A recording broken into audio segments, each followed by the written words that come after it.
What everyone wants is continuous and genuine happiness.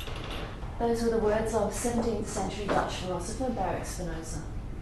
Given this preoccupation with the pursuit of happiness, it seems unlikely that people would deliberately seek out things that they know will make them sad. And yet we do. I wonder how many of you have ever deliberately gone to the cinema to see a film that you've seen described as a tearjerker, or watched a favourite movie over and over again that you know will make you sad. And not only do people engage in such behaviour, but they seem to enjoy it. This is a paradox which has puzzled philosophers for centuries. Aristotle called it the paradox of tragedy. And when we're speaking about music, the mystery only deepens because there are usually no characters or storylines with which we might identify. So my research addresses the interesting question, why are people attracted to sad music? While philosophers have discussed this topic for many years, mine is one of the first research projects to actually conduct an empirical investigation on the topic and to consider the influence of individual personality differences.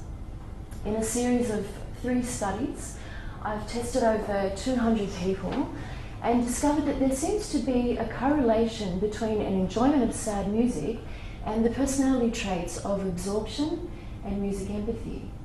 So I argue that people with high scores in these special personality traits have the capacity to dissociate or to deactivate displeasure in aesthetic contexts.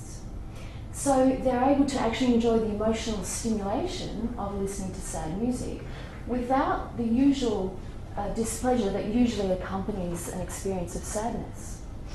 And at the same time, they may derive other psychological benefits, for example, catharsis or the purging of negative emotions, or the opportunity to process and make sense of events in their own lives.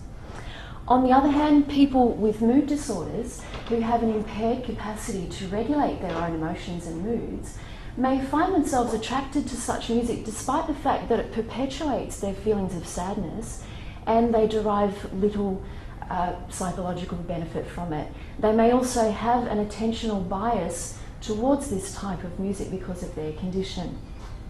So my research not only addresses a fascinating philosophical question, but it can help us to better understand human emotion, the function of music in society, and the potential role of music in helping people with mood disorders.